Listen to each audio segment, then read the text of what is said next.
Salam merupakan doa. Saya mendoakan semua ibu-ibu yang insya Allah sholihah, baik hati, dermawan, pastinya nggak sombong. Tapi rasanya salam saya yang satu masih lebih kenceng jika dibanding dengan yang banyak ini. Karena itu ingin saya ulangi salam saya. Salam rindu takkan pernah layu. Salam sayang takkan pernah hilang. Salam yang terbaik dan terindah, salamnya ahli ibadah, salamnya ahli surga. Assalamualaikum warahmatullahi wabarakatuh. Kalau melihat langsung dan dengar langsung dari semangat jawab salamnya, insya Allah ini semua hamba-hamba Allah akan menjadi calon penghuni surga. Amin ya rabbal alamin. Innal hamdalillah nahmaduhu wa nasta'inuhu wa nastaghfiruh wa na'udzu billahi min shururi anfusina min sayyiati a'malina may yahdihillahu fala mudilla lahu wa may yudlilhu fala hadiya lahu.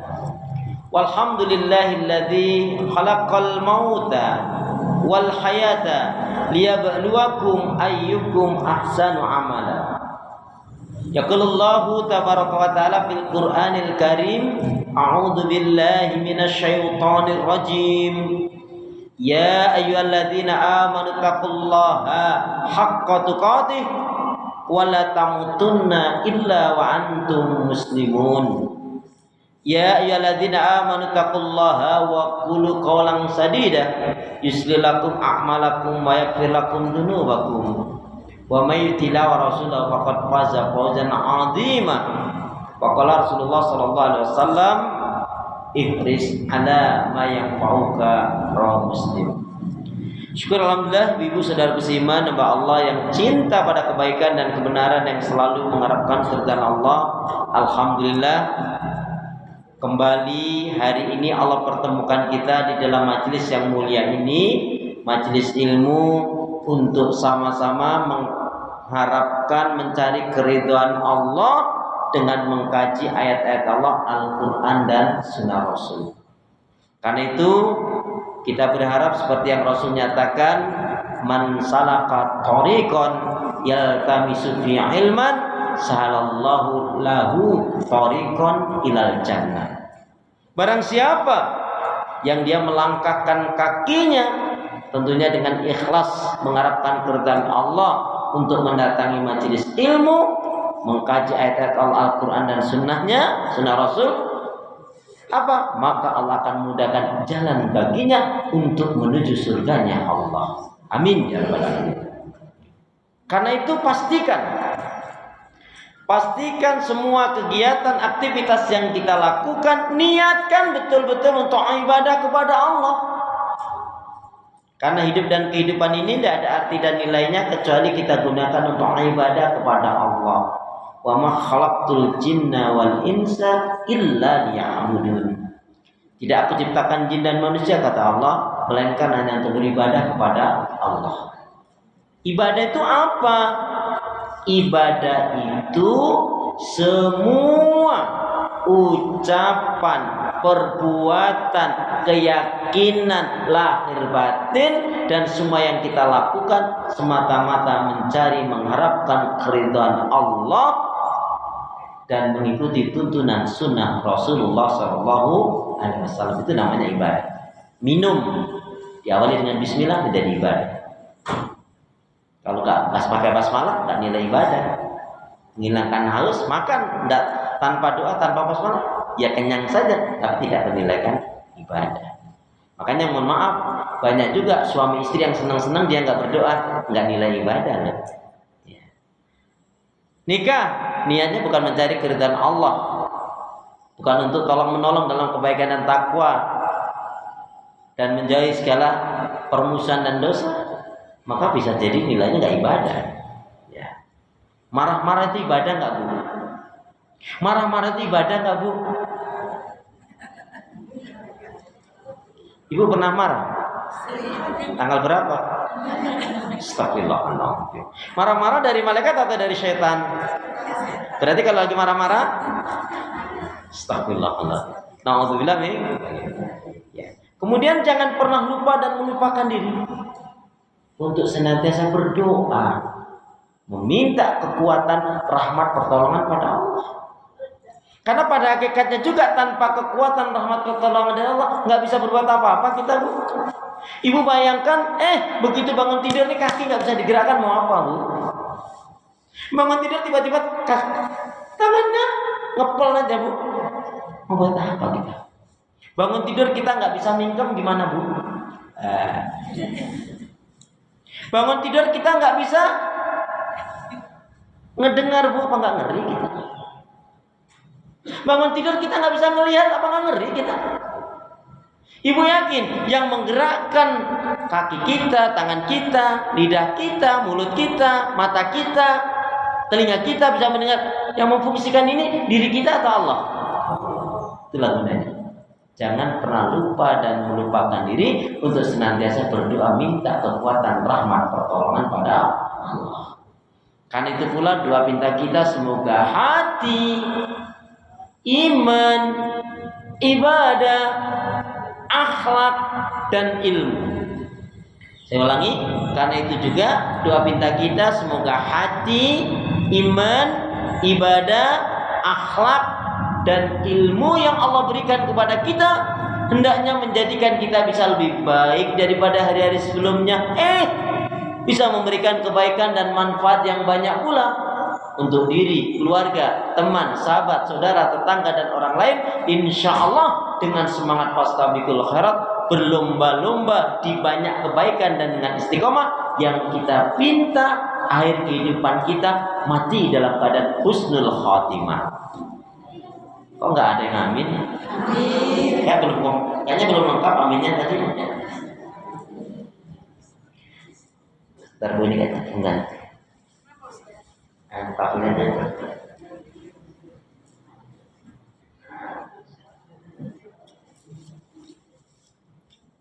Jadi saya ulangi, Bu, doa minta kita semoga hati, iman, ibadah, akhlak dan ilmu yang Allah berikan kepada kita hendaknya menjadikan kita bisa lebih baik daripada hari-hari sebelumnya.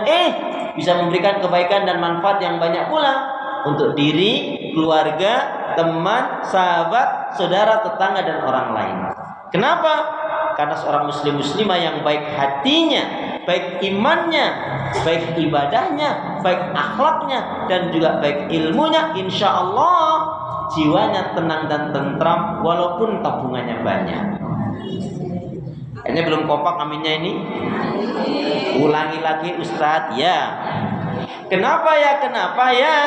Karena seorang muslimah yang baik hatinya, baik imannya, baik ibadahnya, baik akhlaknya dan juga baik ilmunya, insya Allah jiwanya tenang dan tentram walaupun tabungannya banyak. Amin. Alhamdulillahirrahmanirrahim. Allahumma salli ala Muhammad, Allahumma salli ala Muhammad. Salawat dan salam semoga Allah selalu curahkan, limpahkan pada Nabi kita Muhammad sallallahu alaihi wasallam yang telah menyampaikan, mengajarkan Islam dengan sempurna rahmatan lil alamin. Ibu-ibu sehat semua? Ibadahnya lancar? Ibadahnya lancar? Tambah sabar? Makin bersyukur? Makin lembut hatinya, harmonis rumah tangganya. Saya doakan putra putri anak cucu panjenengan makin baik, solih-solihah. Amin ya. Ibu-ibu, hari ini kita akan kaji dengan satu tema, yaitu amalan-amalan yang dicintai oleh Allah. Tapi sebelumnya ibu perhatikan, ada 3 hal yang menjadikan sempurnanya iman. Iman itu akan sempurna kalau kita memiliki 3 hal. Siapapun rasanya gak akan bisa memiliki iman yang sempurna kalau 3 hal ini gak ada pada dirinya. Apa 3 faktor, 3 hal yang menjadikan sempurnanya iman seseorang? Yang pertama adalah al-mahabbah. Al-mahabbah artinya kecintaan yang sangat kepada Allah. Yang kedua, al-khauf. Khauf artinya takut yang sangat kepada Allah. Yang ketiga adalah ar-raja, artinya berharap dan cemasnya hanya kepada Allah. Ulangi ya. Jadi tiga faktor yang menjadikan sempurnanya iman. Yang pertama al-mahabbah, kecintaan yang sangat kepada Allah.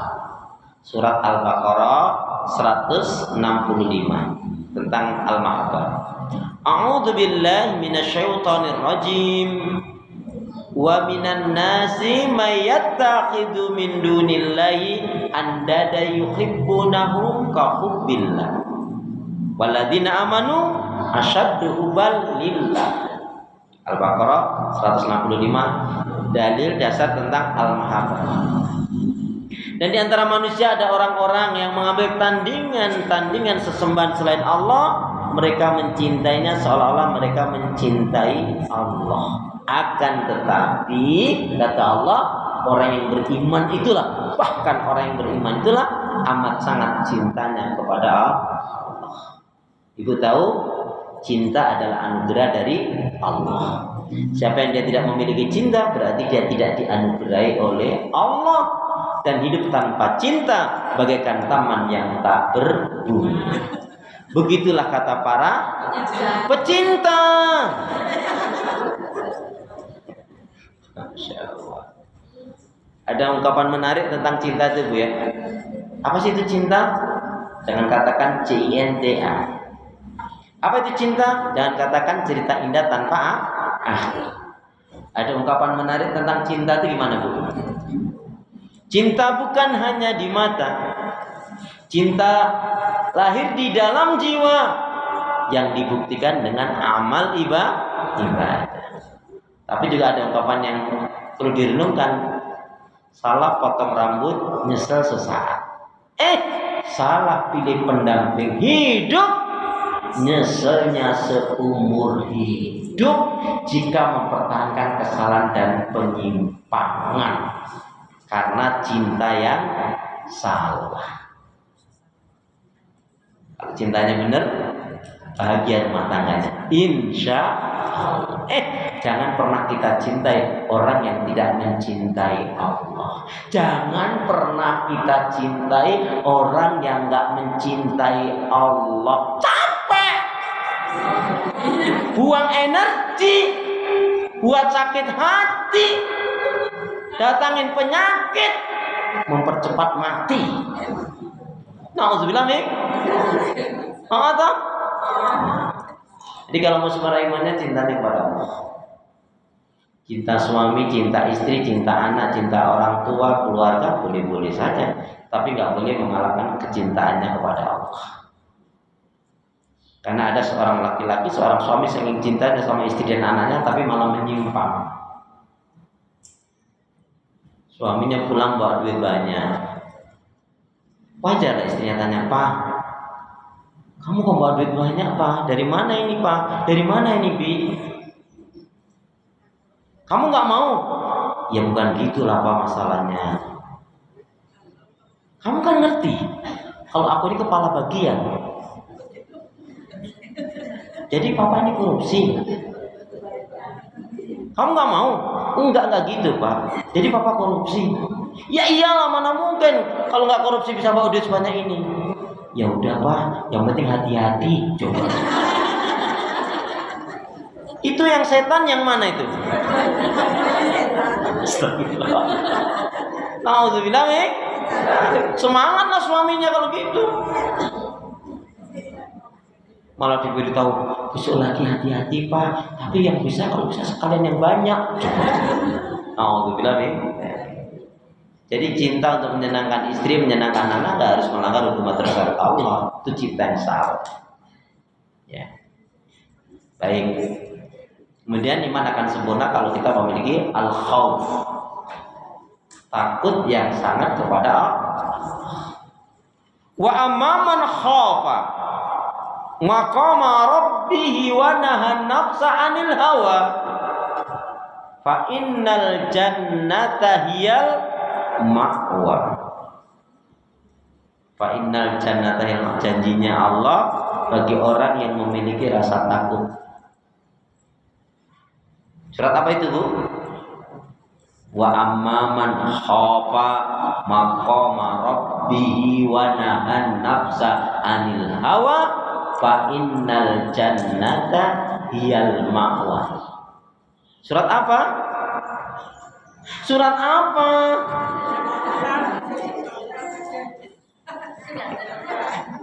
Loh, Ibu emang kalau sholat duha nggak baca surat ini? Wasamsi wa duhaha wal qamari idza talaha. Ketemu nanti kan? Surat apa? Surat yang ke? Buka dulu daftarnya. Surat yang ke-91 ayat yang 9, 10 atau 10, 11. Wa amman khafa maqama rabbih wa nahan nafsa 'anil hawa fa innal jannata hiyal ma'wa. Adapun orang yang memiliki rasa takut yang sangat kepada Allah, rasa takut itu dibuktikan apa? Dengan betul-betul menahan dirinya, mencegah dirinya dari melakukan keburukan, kemungkaran, maksiat dan dosa. Kalau itu yang dilakukan, fa innal jannata hiyal ma'wa, maka Allah sediakan surga baginya. Kemudian yang ketiga, iman kita akan sempurna. Tentunya urainya nggak sesederhana ini, Bu ya. Ini hanya untuk pengantar materi aja. Yang ketiga adalah ar-raja. Berharapnya, cemas berharapnya hanya kepada Allah. Bu, jangan pernah terlalu berlebihan berharap dengan manusia. Capek sendiri, Bu. Tapi kalau kita berharap kepada Allah, Allah tidak pernah mengecewakan hambanya, Bu. Jangan pernah menggantungkan kepada manusia, tapi bergantunglah, sembahlah, ibadahlah hanya kepada Allah. Sebab kalau manusia itu, Bu, apalah kekuatan daya manusia. Mohon maaf ya, Bu ya. Ini contohnya orang yang sakit jiwanya dan di golongan orang yang bodoh, itu adalah orang yang melakukan amalan karena manusia. Betul-betul merusak hatinya, Bu. Coba saya tanya, yang punya surga siapa? Yang kasih kesehatan siapa? Yang kasih keselamatan siapa? Yang kasih rezeki siapa? Nah, kok beramal beribadah kepada untuk manusia? Suami nggak bisa menyelamatkan istri, Bu. Istri nggak bisa menyelamatkan suami. Anak nggak bisa menyelamatkan orang tua nggak bisa menyelamatkan anaknya. Masing-masing kita ini nanti, Bu, bertanggung jawab dengan apa yang kita lakukan. Makanya suami istri itu di akhirat belum tentu ketemu lagi, Bu. Kecuali dengan rahmat Allah. Kemudian dengan perantara amal ibadah, keimanan dan ibadahnya suami istri tadi sebanding atau enggak. Kalau istrinya solihah, taat ibadah, sabar, syukur, dermawan, sementara suaminya belangsat, nggak sholat, judi, mabuk, main perempuan, terus di akhirat ketemu dia lagi, enak banget, Bu. Nah iya dong, di dunia aja udah enak, ketemu dia lagi. Apa? Alhamdulillah nih. Maka bangun rumah tangga itu kita itu dengan landasan iman, dengan landasan cinta karena Allah. Jadi nggak usah terlalu berharap, Bu, kepada manusia. Karena memang berharap itu hanya kepada Allah. Karena Allah yang maha sempurna, Allah yang maha segala-galanya. Makanya apa? Wa idza sa'alta fas'alillah, wa idza sta'anta fasta'in billah, wa idza tawakkal tawakkal 'ala Allah. Kalau kamu minta kepada Allah. Kalau kamu mohon kepada Allah. Kalau kamu bersandar tawakal kepada Allah. Kalau kita punya masalah kok sering berkeluh kesah kepada manusia, semakin sering berkeluh kesah, semakin tipis iman kita, dan itu bisa menyeret kita pada kerusakan hati. Nauzubillah min dzalik. Baik ya. Jadi itu sebagai pengantar bahwa sesungguhnya kita akan memiliki iman yang sempurna atau iman seseorang akan sempurna jika tiga faktor tadi terpenuhi. Ditulis, dicatat, ingat-ingat. Nanti semester keluar ini ya. Al-mahabbah, kecintaan yang sangat kepada Allah. Kemudian al-khauf, takut yang sangat kepada Allah. Ar-roja. Ar-roja ini ada di dalam surat Al-Kahfi, ayat yang terakhir. Silakan coba dibacakan. Coba Qurannya sama nggak dengan Quran saya? Surat Al-Kahfi, surat yang ke-18 ayat yang terakhir 110. Ya, di situ ada menjelang ayat-ayat itu, faman kana yarju liqa'a rabbih falyamal amalan shalihan wa la yusyrik bi ibadati rabbih ahada. Katakanlah Muhammad, sesungguhnya aku ini hanya seorang manusia seperti kamu yang telah menerima wahyu bahwa sesungguhnya Tuhan kamu adalah Tuhan yang Maha Esa. Maka barang siapa mengharapkan pertemuan dengan Tuhannya, maka hendaklah dia mengerjakan kebajikan dan janganlah dia menyekutukan dengan sesuatu pun dalam beribadah kepada Tuhannya. Maha benar Allah dengan segala firman. Ibu-ibu, kapan kita baca surat Al-Kahfi? Kapan kita baca surat Al-Kahfi? Kapan kita baca surat Al-Kahfi? Barusan. Barusan yang dibaca surat apa? Malam Jumat masih lama, Bu. Ini baru Sabtu. Barusan. Loh iya tak? Nah ini, Masya Allah. Baik Ibu, sekarang memasuki amalan-amalan yang dicintai oleh Allah. Ibu kalau dicintai sama suami Ibu seneng nggak? Dicintai sama mertua Ibu seneng nggak? Dicintai sama orang tua Ibu seneng nggak? Ini sekarang yang mencintai Allah, Bu, yang menciptakan alam semesta, langit dan bumi semua isinya, termasuk kita ini. Maka bagaimana mungkin kalau kita ingin dicintai oleh Allah kalau kita tidak mencintai Allah? Bagaimana mungkin kita akan dicintai oleh Allah kalau kita tidak mencintai Allah? Nggak mungkin lagi. Ya iyalah gitu dong. Gimana mungkin kita akan dicintai oleh Allah kalau kita tidak mencintai Allah? Nggak mungkin lagi. Berarti harus kita berarti kalau sudah tahu demikian, oh iya, kalau yang namanya cinta itu kan tidak ada hitung-hitungan, Bu. Itu contohnya cinta sama anak Ibu, ngopain anak, Masya Allah. Ibu cinta sama suami Ibu, padahal ketemunya belum lama. Begitu Ibu cintanya, ya semuanya diserahkan. Nah, kita ini miliknya Allah. Tentunya kita buktikan dengan mengembalikan semuanya, yaitu untuk menyenangkan. Bagaimana Allah selalu tersenyum kepada kita, Allah selalu melindungi kita, Allah selalu merahmati kita. Itulah yang harus kita lakukan. Ya, baik. Jadi amalan-amalan yang dicintai oleh Allah yang pertama adalah ubudullaha wahda wa la tusyriku billahi syai'a. Ini adalah inti dakwanya para nabi dan rasul. Apa itu amalan yang dicintai oleh Allah dan Rasulnya? Yang pertama, beribadah kepada Allah, mengesahkan, mentauhidkannya, tidak syirik. Kalau nggak ada yang nomor satu ini, yang lainnya nggak ada manfaat. Artinya ada nomor 2 sampai 1000 nggak ada pengaruhnya. Kalau yang nomor satu ini tidak ada. Saya ulangi. Jadi amalan yang dicintai oleh Allah dan Rasulnya, amalan yang paling dicintai oleh Allah atau amalan yang dicintai oleh Allah, satu, apa tadi? Beribadah kepada Allah, mengesahkan, mentauhidkannya, tidak syirik. Gampangnya gini, Bu. Kita insya Allah kalau Ibu pegang betul ini, yakin betul ini, tidak pernah lepas dalam diri kita, insya Allah kita akan selalu menjadi hamba yang bertauhid. Contohnya, Ibu kalau keluar rumah, kita bepergian, apa yang Ibu inginkan? Assalam. Yakin seyakinnya assalam, yang kasih keselamatan adalah Allah. Jangan pernah ragu ini. Kemudian kalau Ibu punya suami, punya anak, atau Ibu sendiri mungkin ya cari nafkah, rezeki, siapa yang kasih rezeki? Yang kasih rezeki Allah atau pabrik atau PT? Makanya mohon maaf ya, seorang istri tidak boleh mengatakan suamiku adalah segala-galanya. Itu bisa syirik. Buktinya kalau dia segala-galanya, begitu suami mati harusnya rezeki putus dong. Tapi ketika seorang istri suaminya meninggal, apakah rezekinya putus atau tetap lancar? Bahkan rezekinya lebih banyak.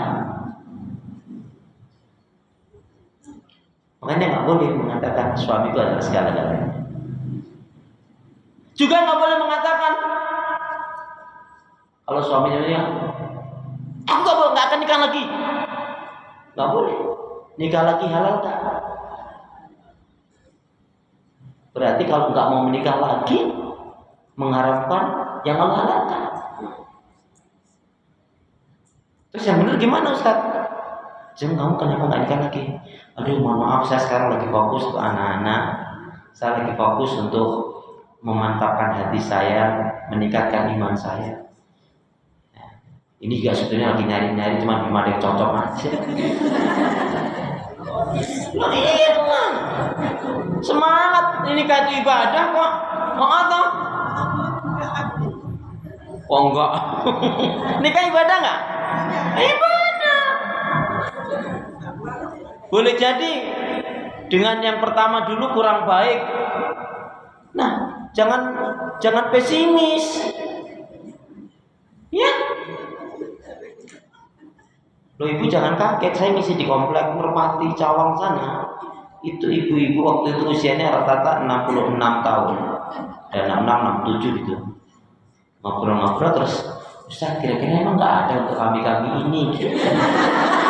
Ini cius loh. Lah, itu wajar, lumrah.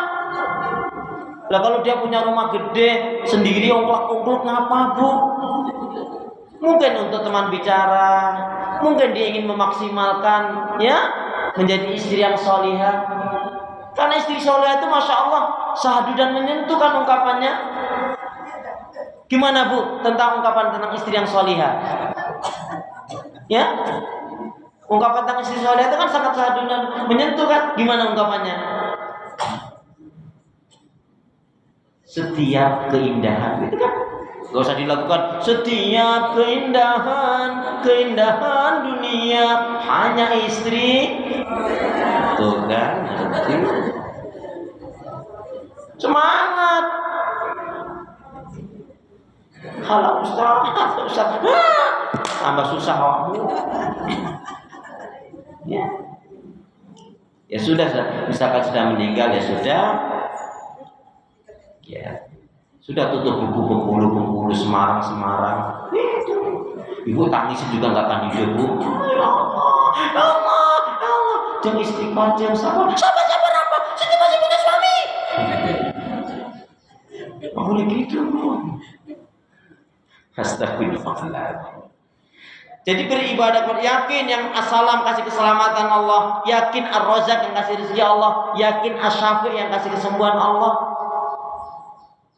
Yakin seyakinnya yang maha sempurna, yang punya surga, yang maha kuat, yang maha hebat adalah Allah Subhanahu wa taala. Maka tidak perlu kita menyandarkan kepada manusia. Karena kadang-kadang ketika kita ada ujian kita lupa Allah, Bu. Ini masalah. Kan ada orang ketika dia miskin, Bu, ya Allah sholatnya, doanya lama, dikir istighfar. Ketika dia miskin, tahajud, baca Qurannya, masya Allah. Ketika dia miskin, begitu dia diuji oleh Allah dengan kekayaan yang melimpah ruah, dia malah apa? Dia malah bersyukur. Masya Allah. Ini kan bagus banget orang seperti itu. Ya kan? Ada lagi, Bu, ketika kaya, diuji kekayaan yang melimpah ruah, sombongnya ampun. Lupa orang tua, lupa keluarga, lupa saudara, teman, sahabat. Karena dia merasa kaya, kalau ada yang deketin dia khawatir akan diminta tolong. Lupa ibadah pada Allah. Bu, begitu diuji oleh Allah dengan kemiskinan, karena roda berputar. Diuji oleh Allah dengan kemiskinan, dia malah apa? Dia malah kufur. Kan buruk banget orang seperti ini ya. Nauzubillah min.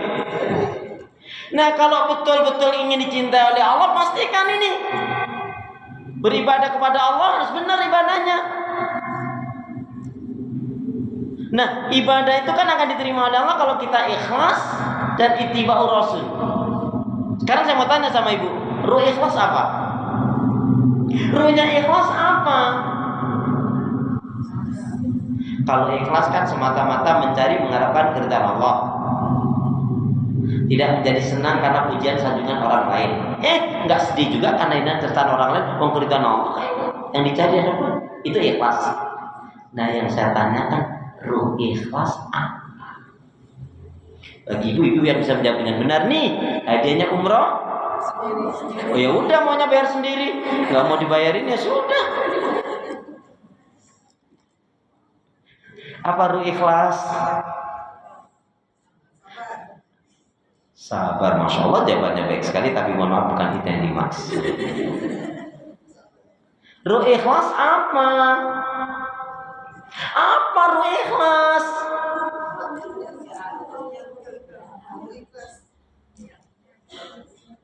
Niat karena Allah, itu mencari keridhaan Allah, itu kan ikhlas. Nah, ruh ikhlas itu apa? Kalau di tempat lain saya tanya apa itu ruh ikhlas, malah jadi macam Ustaz mesti jelasin katanya.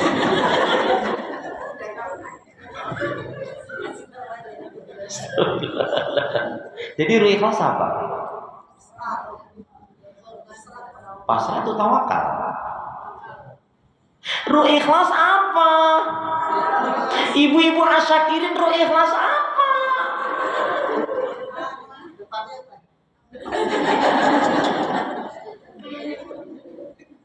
Jadi ruh ikhlas itu ada dua.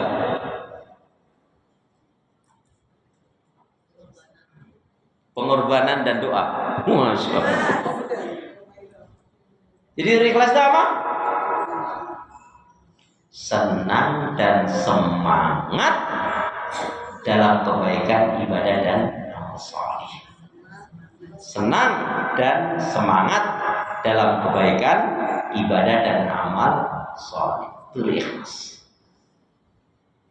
Senang dan semangat dalam kebaikan ibadah dan amal saleh. Contohnya tahajud, senang banget, gak tahajud sedih. Senang dan semangat dalam kebaikan ibadah dan amal saleh. Ini saya contohkan, Bu. Orang tuh kalau sudah ikhlasnya tentang tahajud contohnya, senang semangat dia. Kalau nggak tahajud sedih banget.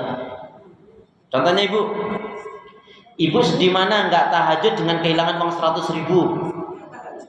Yalah. Ibu sedih mana kehilangan 100.000 dengan nggak tahajud? Ada loh, Bu, yang ketemu temannya, assalamualaikum, waalaikumsalam. Kenapa kok kamu gitu? Aduh, aku tadi malam nggak tahajud. Wih, masya Allah, temannya bilang, artinya masya Allah, padahal udah 2 pekan ini nggak tahajud dia. Jadi ruh ikhlas adalah senang dan semangat dalam kebaikan ibadah dan amal saleh. Jadi kalau ingin dicintai oleh Allah, pastikan ini. Ya, tadi beribadah kepada Allah, mengesahkan, mentauhidkannya, tidak syirik. Memang harus kita lepaskan belenggu kesyirikan ini. Tadi ikhlaskan semata-mata mencari mengharapkan keridhaan Allah. Enggak jadi senang karena pujian dari orang lain, enggak jadi sedih kan dengan keridhaan orang lain, karena memang keridhaan Allah. Kadang-kadang kita, Bu, ya di tempat majelis ilmu aja kadang-kadang gerus temen loh, Bu. Tahu gerus temen? Contohnya, lihat, bajunya norak banget. Ngapain kita ngomongin orang? Dia suka dengan warna itu, dia beli pakai duit-duitnya sendiri. Kok kamu kepo banget sih? Urusan hati kamu.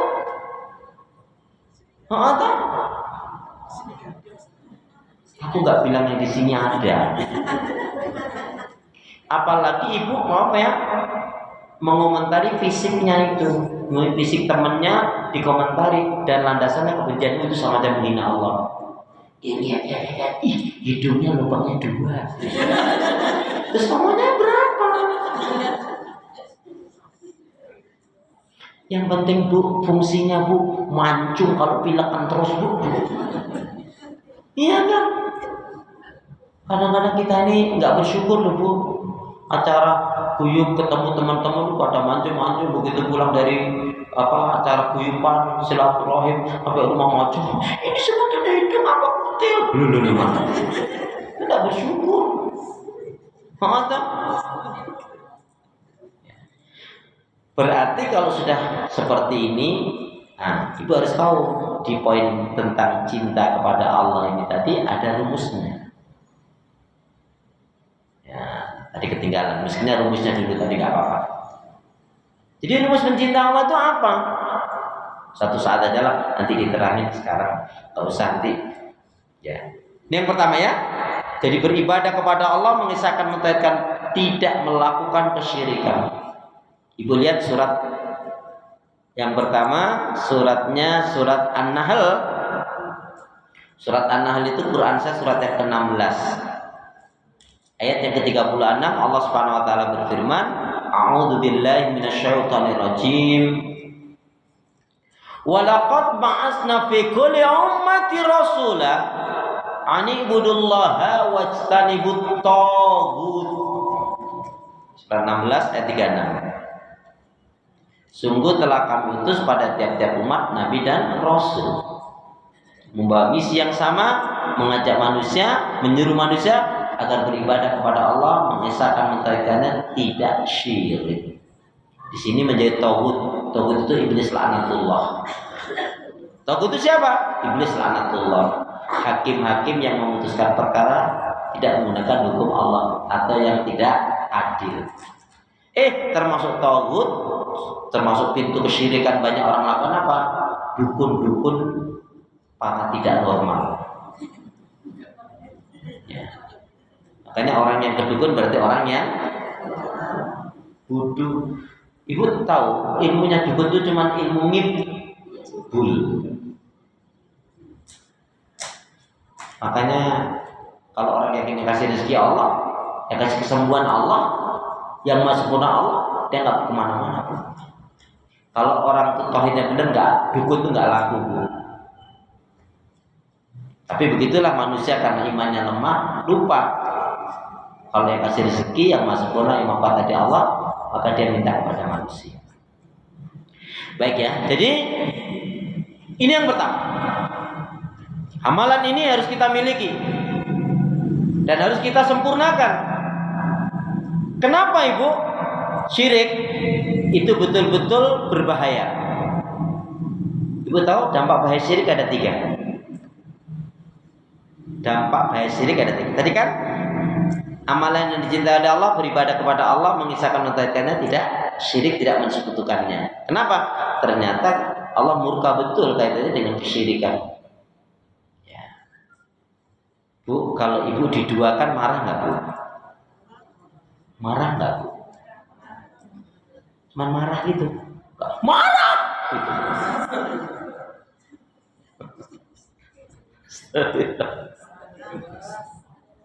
Bu, saya tanya dulu deh kalau gitu.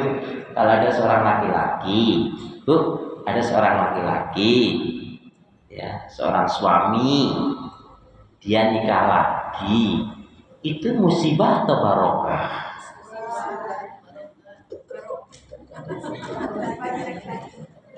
Yang jawab barokah masih punya suami gak? Saya ulangi, ibu kalau ada seorang laki-laki, dia nikah, ada seorang laki-laki, dia nikah lagi, ini musibah atau barokah? Barokah banget. Barokah banget.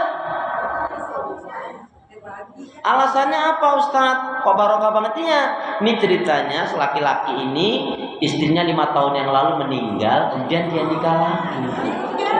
Lo yang bilang poligami siapa? Kok baper banget sih? Aku hanya bilang laki-laki nikah lagi. Kenapa ibu kesana-sana nariknya?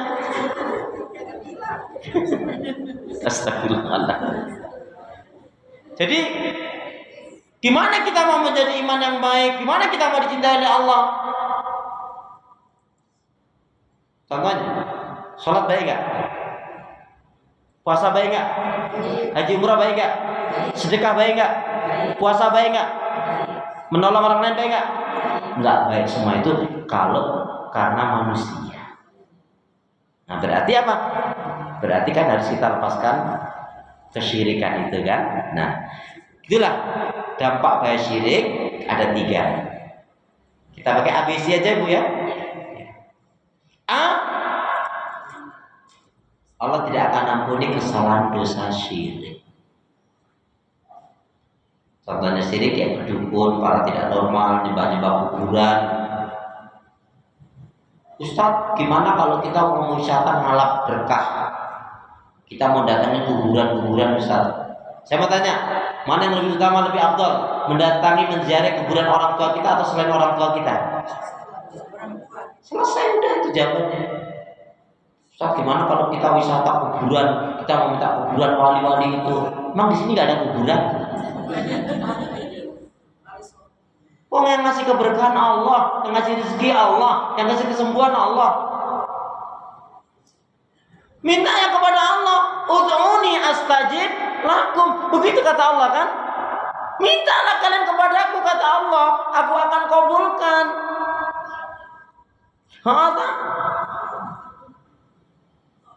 Minta kepada yang sudah mati. Oh, yang mati sendiri, saya sendiri nggak bisa menolong dirinya sendiri. Kapan istirahatnya dia, Bu? Dimintain tolong terus. Lagi ya. Jadi Allah tidak akan mengampuni kesalahan dosa syirik. Surat An-Nisa 48 dan 116. Surat An-Nisa surat yang keempat ayat 116. Innallaha la yaghfiru ayyushraka bi wa yaghfiru ma duna dzalika liman yasha. Itu Bu, surat 48 dan 116 itu bedanya di ujung ayat, di akhir ayat. Jadi kalau di 48 itu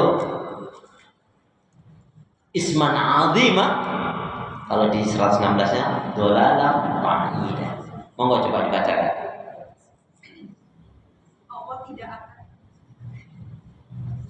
Allah tidak akan mengampuni dosa syirik, menyekutukan Allah dengan sesuatu, dan Dia mengampuni dosa selain itu bagi siapa yang Dia kehendaki. Dan barang siapa menyekutukan sesuatu dengan Allah, maka sungguh dia telah tersesat jauh sekali. Iya, ini kan dolalam ba'idah, tersesat yang sangat jauh. Dan nanti 116-nya itu tadi 48 116 Bu. Nah, yang 48-nya nanti isman azimah, dosa yang sangat besar. B, dampak bahaya syirik B,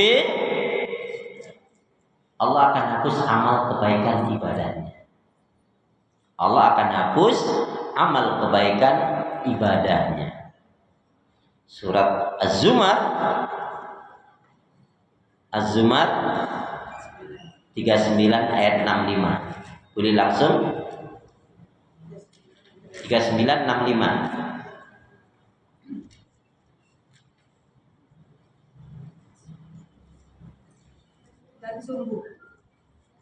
Dan sungguh telah diwahyukan kepadamu dan kepada nabi-nabi yang sebelummu.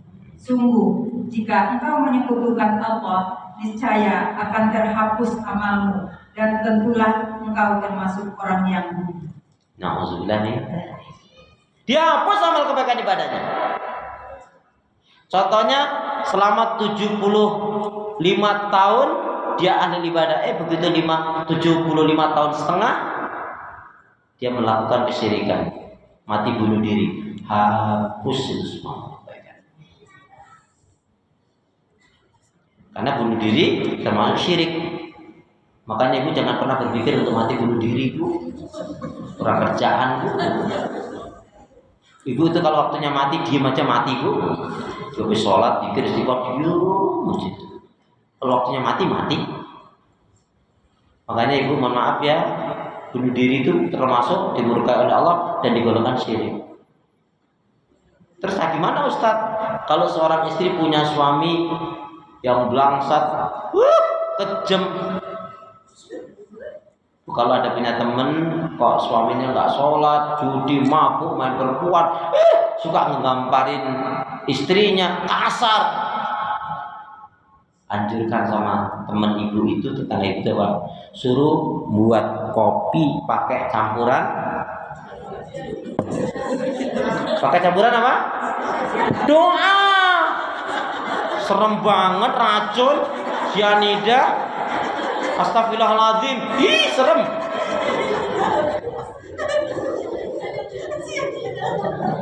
Pakai campuran doa, mudah-mudahan menjadi ruqyah. Apa diracun? Astagfirullah, serem banget, astagfirullah.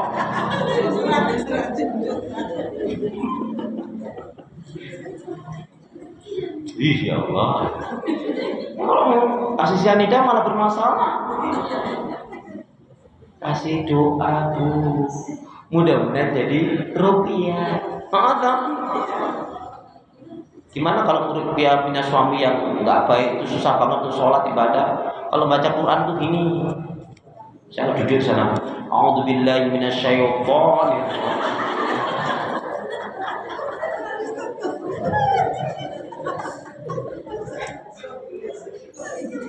Kok dia marah? Kok kamu kalau pas setan lihat aku? Apa kok marah? Berarti ada setannya, betul kan? Gitu. Astagfirullahaladzim. Dihapus amal kebaikan yang baiknya. Makanya gimana?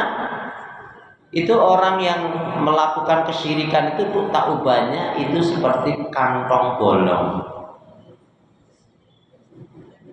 Ya. Kalau ember itu, Bu, ember itu bocor kan nggak kelihatan kan, dia isi harapannya pagi hari bisa sholat, bisa tuh air wudhu dan sholat bisa mandi, tapi karena bocor nggak ngerti. Kalau bolong karuan ya kan langsung makhluk, tapi kalau bocor orang yang melakukan kesyirikan itu kan nggak sadar kalau amalnya itu hapus kan. Nah untuk bilang dan yang C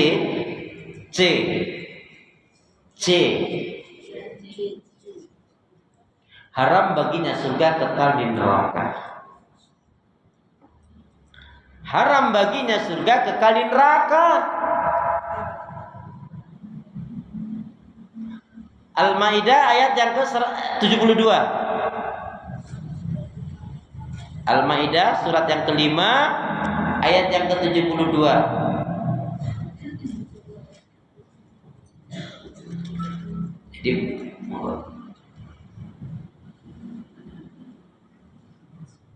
Sungguh telah kafir orang-orang yang berkata, sesungguhnya Allah itu dialah yang Al-Masih putra Maryam.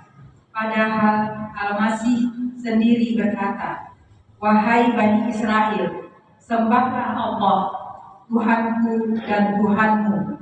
Sesungguhnya barang siapa yang menyekutukan sesuatu dengan Allah, maka sungguh Allah mengharamkan surga baginya, dan tempatnya ialah neraka, dan tidak ada seorang penolong pun bagi orang-orang zalim.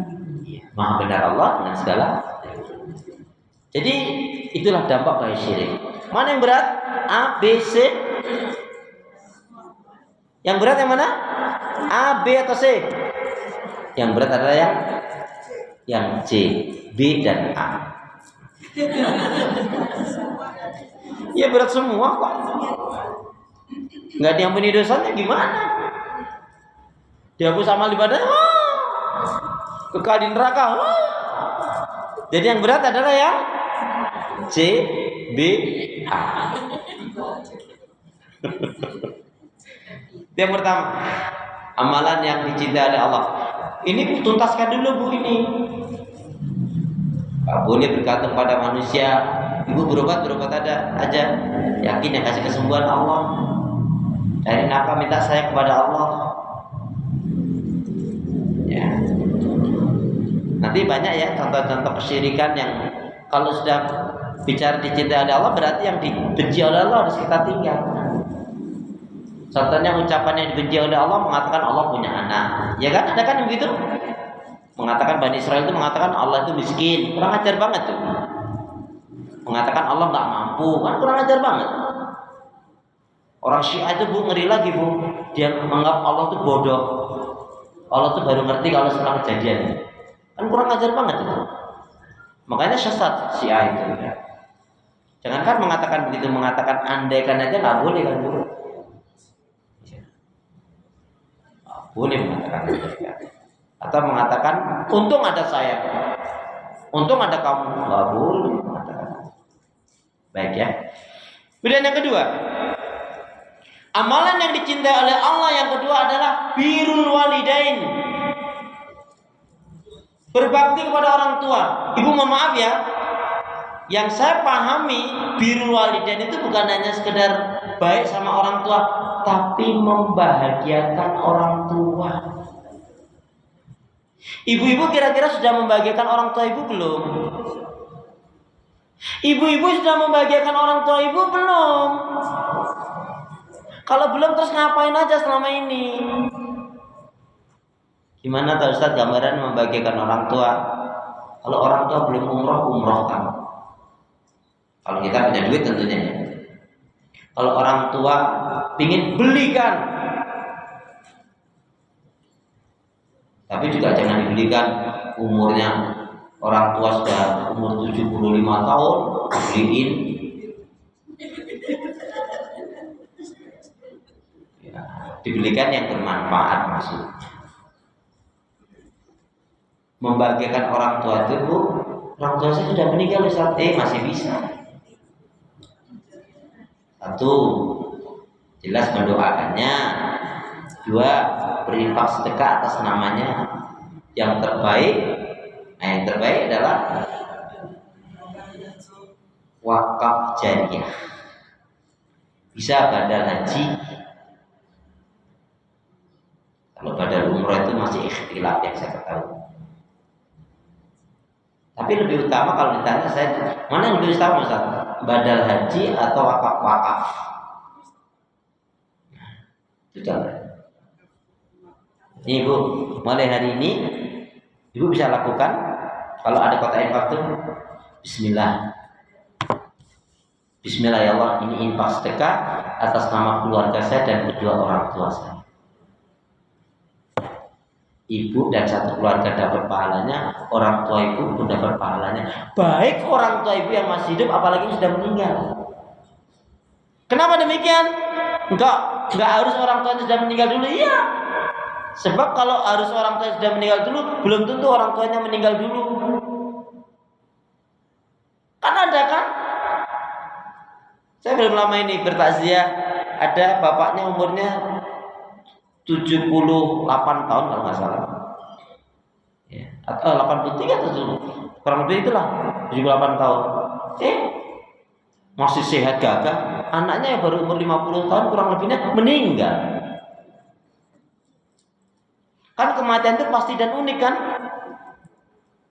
Mungkin di sini ada, mungkin di komplek ibu pernah terjadi. Ada yang suaminya sakit keras, ya, istrinya sehat, tiap pagi nuntun suaminya menjemur biar dapat sinar matahari dengan harapan Allah menyembuhkan melalui sinar matahari atau setidak-tidaknya memperpanjang umur suaminya. Tapi apa yang terjadi? Yang sakit berat suaminya, yang meninggal malah tetangganya. Kan nggak nyangka banget gitu loh. Iya, tetangganya itu nggak sakit. Astagfirullahaladzim. Itu kan. Astagfirullah. Yuk, jadi bahagiakan orang tua kita. Nah yang ngeri bu, ini kata Nabi, raghiba anfun. Sungguh celakalah si anak itu. Dia diberi kesempatan oleh Allah, dipertemukan oleh Allah dengan kedua orang tuanya, bapak dan ibunya, atau salah satu dari bapak ibunya, tapi dia tidak masuk surga. Sungguh celaka anak seperti ini. Na'udzubillah tsumma na'udzubillah min dzalik. Kenapa birrul walidain adalah diletakkan di nomor 2 setelah beribadah mengisahkan mentauhidkan Allah tidak syirik?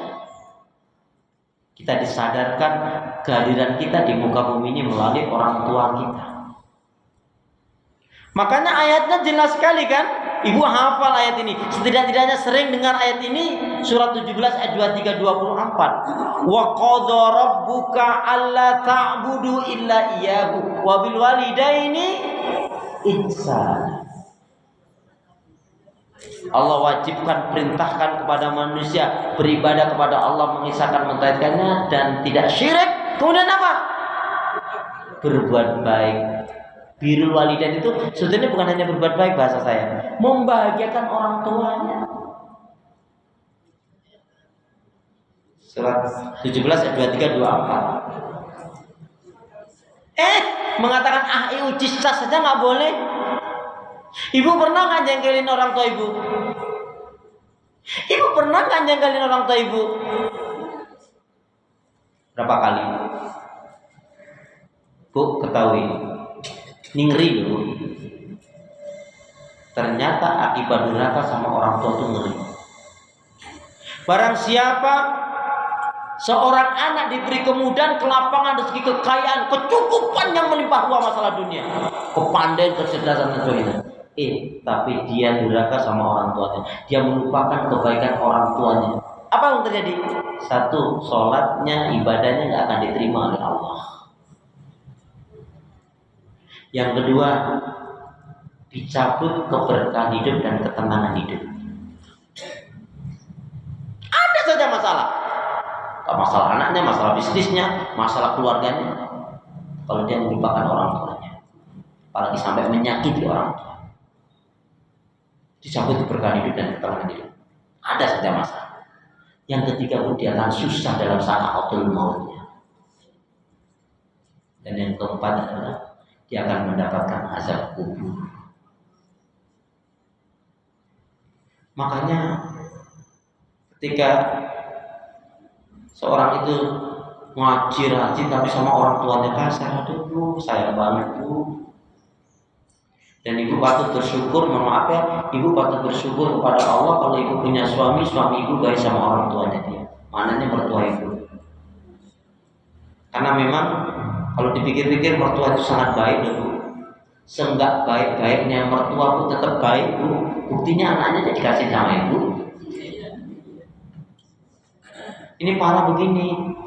Kalau orang tua mertuanya datang, si istri nggak suka nih, bahaya loh bu.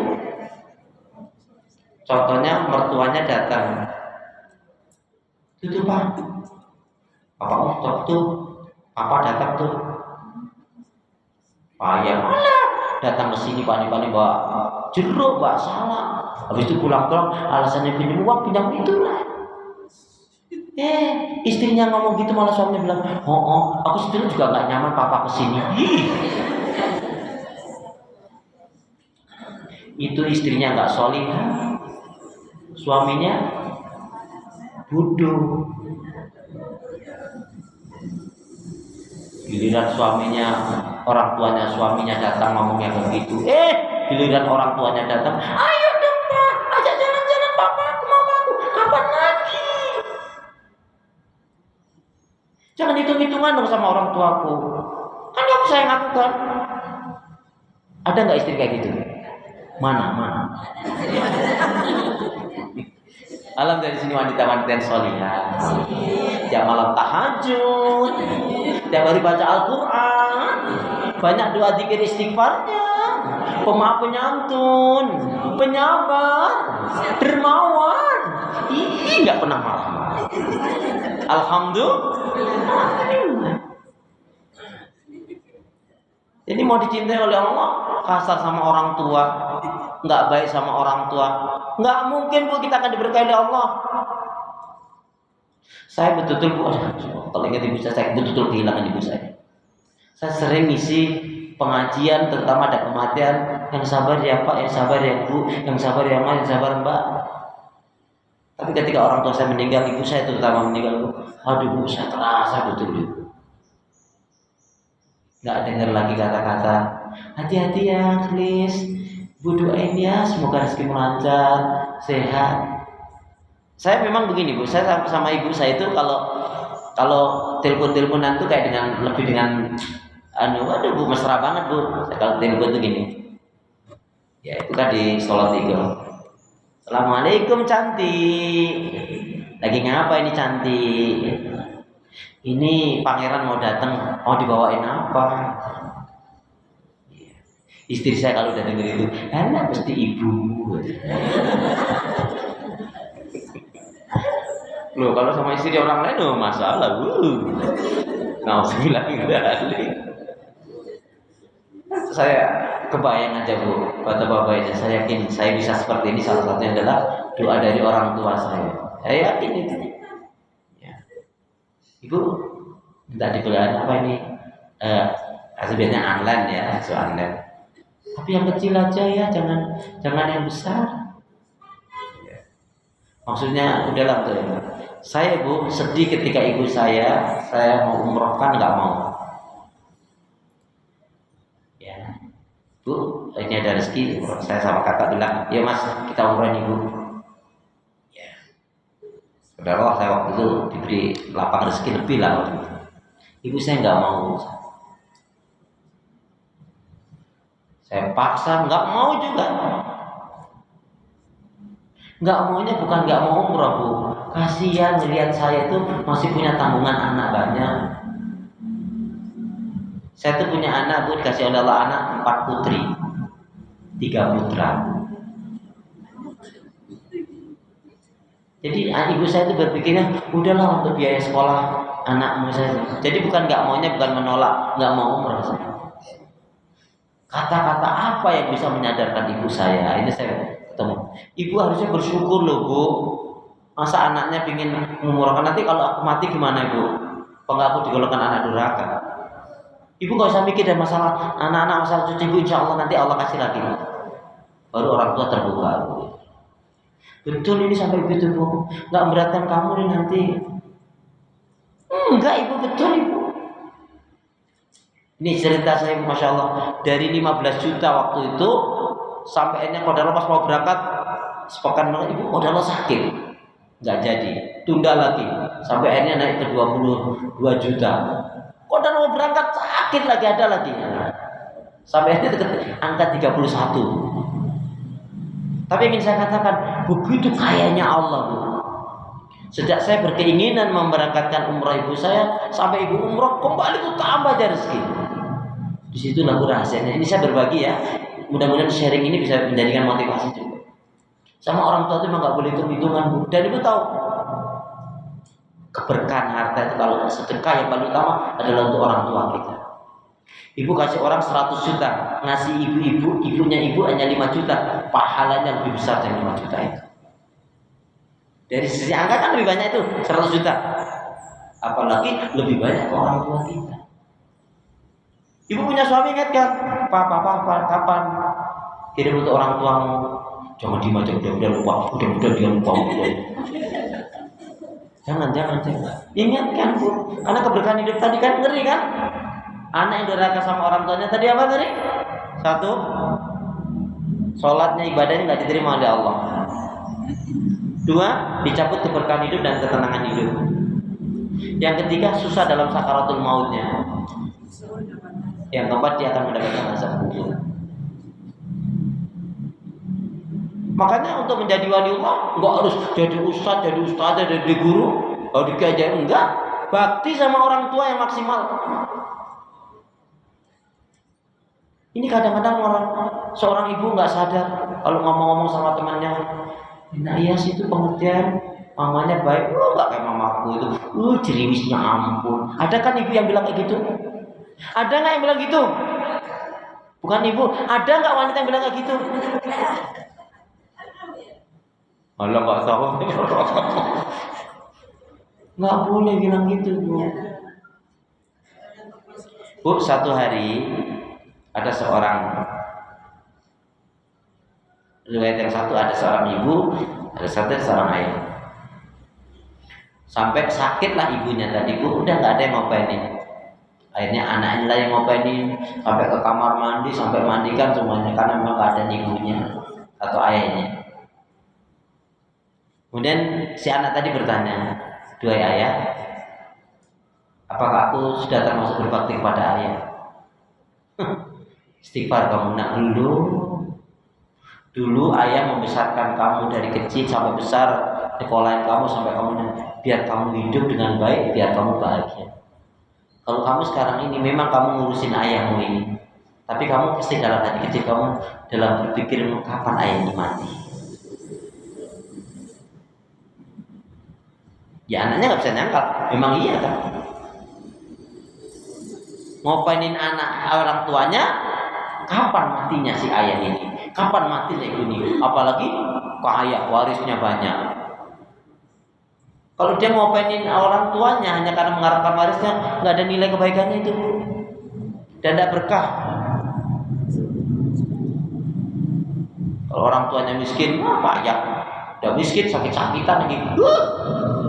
Ada nggak anak yang kayak gitu? Nauzubillah. Ibu sebaiknya minta maaf sama orang. Kalau masih punya orang tua ibu, segera telepon orang tua ibu. Setelah ini minta maaf, minta keikhlasannya. Kalau pernah nggak berbuat baik sama orang tua, bilang kata-kata yang indah, ibu mohon maaf mama, maafin aku, mohon maaf ya mama, kalau sampai hari ini aku belum bisa membahagiakan mama. Tulus ikhlas dari hati ibu. Insya Allah orang tua ibu kemudian minta doanya, kehidupan ibu akan jauh berubah lebih baik, berubah dengan lebih baik. Karena itu memang dasarnya kuat sekali. Tadi kan setelah Allah perintahkan kita bakti pada Allah, tadi mengisahkan mentauhidkan ibadah kepadanya, tidak syirik, kemudian berbuat baik pada Allah. Ibu perhatikan, bahkan diri ibu atau tetangga ibu, teman ibu, siapa saja di antara ibu yang betul-betul baik sama orang tuanya, bakti sama orang tuanya, lihat rumah tangganya jauh lebih baik dibandingkan dia punya masalah sama orang tua. Kalau dalam acting bisa aja, dalam pandangan bisa, dia enak ya, kayak mesra-mesra aja. Pada di rumah, apa sih kamu tadi?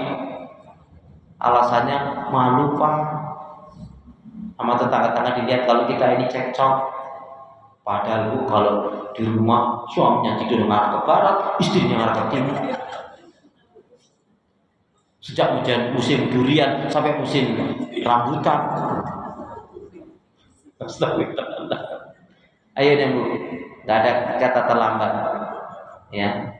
Wah bu, Valina ini mohon maaf ini materinya cukup panjang tapi hanya sampai di sini nanti. Saya ingin sampaikan begini, sabar belum selesai. Bu, jarang dibahas anak durhaka setelah kematian orang tua. Karena mau diterus-teruskan materi ini, kalau ini masih ngelayut, ini malah salah masalahnya. Banyak membahas tentang durhaka itu ketika orang tuanya masih hidup.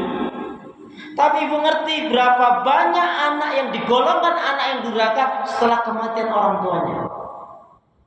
Sudah tahu belum? Kalau sudah tahu nggak tak terangin. Sudah tahu belum? Kok nggak nanya? Gimana? Bu Ngamor, ya sabar dong. Bu ini, mohon maaf ya, anak digolongkan durhaka setelah kematian orang tuanya. Pertama, ketika orang tuanya masih hidup dia sholat, tapi setelah orang tuanya meninggal dunia dia mengabaikan sholat, maka anak itu statusnya menjadi anak yang durhaka. Ada enggak? Yang kedua, ketika orang tuanya masih hidup dia baik sama kakak adiknya, rukun. Tapi begitu dia orang tuanya meninggal, dia enggak lagi akur, dia digolongkan anak yang durhaka. Yang ketiga, ketika orang tuanya masih hidup, nampaknya enggak ada keinginan mengharapkan waris. Tapi begitu orang tuanya meninggal, malah berebut waris, putus silaturahim. Maka anak ini digolongkan anak yang durhaka. Ini anak digolongkan durhaka kenapa? Kalau dia berdusta atas nama orang tuanya. Contohnya, bapaknya ibunya meninggal, kemudian si anak tadi bilang ke pak D-nya, buliknya, om tantenya, oh bulik tante, ini aku hanya nyampaikan aja ya, Kenapa toh? Enggak, itu mama waktu sebelum meninggal hanya mengatakan gini, disampaikan saja sama bude kamu, sama bude tante kamu, agar bisa membantu untuk keperluan bulanannya atau uang kuliahnya atau uang sakunya. Padahal bapaknya, ibunya nggak pernah ngomong seperti itu. Dia berdusta sama orang tua, atas nama orang tuanya. Dia digolongkan anak yang durhaka. Ada nggak kira-kira? Ada, pembahasan ini aja ada. Apalagi mohon maaf ya, budenya, bulenya, tantenya tadi itu dulu waktu masih susah dibantu oleh orang tuanya. Kira-kira terenyuh nggak? Mesti terenyuh. Ya emang gitu, papamu ngomong gitu, memang mama bilang gitu. Ya saya menyampaikan saja bude, tapi ya terserah bude sih. Dia digolongkan anak durhaka karena dia berdusta atas nama orang tuanya. Dia digolongkan anak yang durhaka kalau dia merubah wasiat dan amanah. Tidak merubah wasiat, tidak menunaikan amanah orang tua. Dia digolongkan anak yang durhaka kalau dia mengambil, mencabut wakaf orang tuanya. Ada nggak bu? Orang tuanya udah wakaf, begitu meninggal diambil lagi, ada nggak? Banyak kasus seperti itu. Dia digolongkan anak yang durhaka.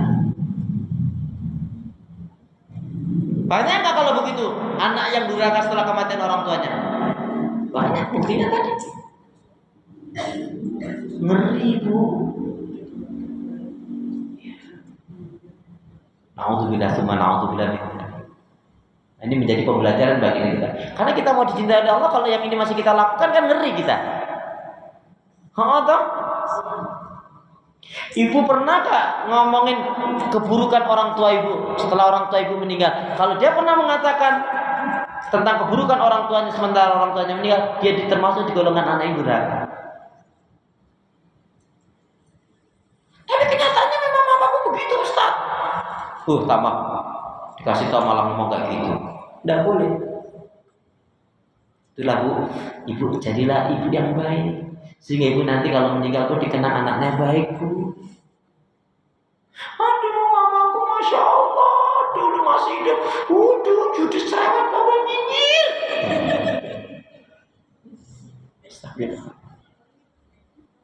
Bu nanti ya contohnya ketika ibu suaminya meninggal, ibu akan terkenang tuh kata-kata, ini mana kok belum matang, kok lama banget sih, kata-kata itu akan terngiang lagi. Kok berantakan banget sih. Ada nggak bu nanti akan gitu? Mungkin di antara ibu yang sudah meninggal, suaminya sudah meninggal maksudnya. Makanya kita ngaji itu diamalkan ilmunya, berubah menjadi lebih baik.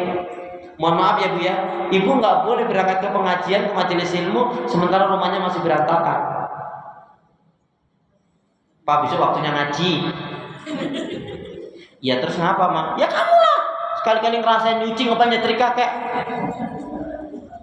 Astagfirullahaladzim, nggak boleh bu. Terus ibu nih, contoh ya paling gampang, pulang dari ngaji kan bagus kan? Pulang dari pengajian, dari taklim itu langsung pulang, assalamualaikum. Misalnya, kamu ngapain aja tadi? Selama kita pengajian ngapain aja kamu? Nggak boleh bu. Ada nggak istri yang kayak gitu? Mana? Nggak boleh. Coba. Mulai hari ini salamnya yang tulus kalau masuk rumah.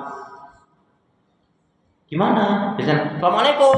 Sekarang, assalamualaikum. Istrinya bilang gitu, suaminya, waalaikumsalam, kaget. Oh kamu mah? Iya pak, kagetnya. Langsung peluk suaminya atau bilang, Pak maafin aku ya pak ya, kalau selama ini ada ucapanku, sikapku, perilaku yang nggak baik, maafin aku ya pak ya, dan doakan mulai hari ini dan seterusnya, maka aku menjadi istri yang solihah. Asik kan bu kalau gitu bu?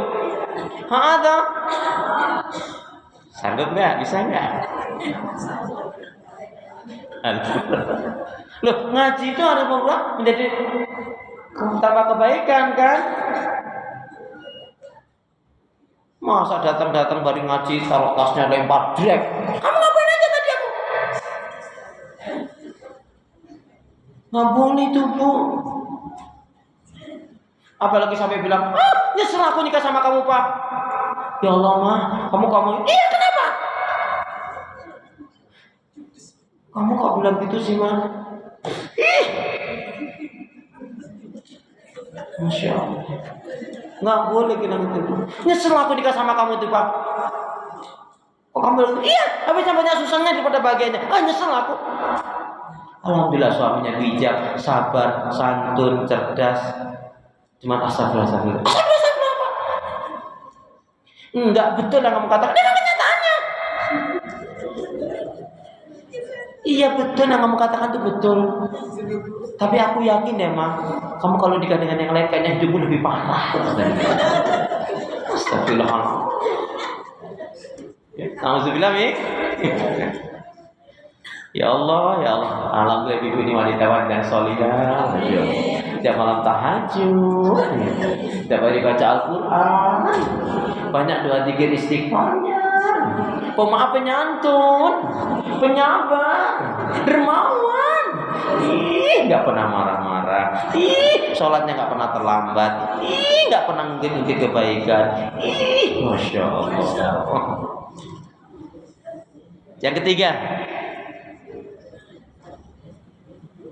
Yang ketiga, amalan yang dicintai oleh Allah apa? Nah ini. Gunanya ngaji ini penting sekali. Apa yang ketiga? Hanya mau menjalankan ibadah.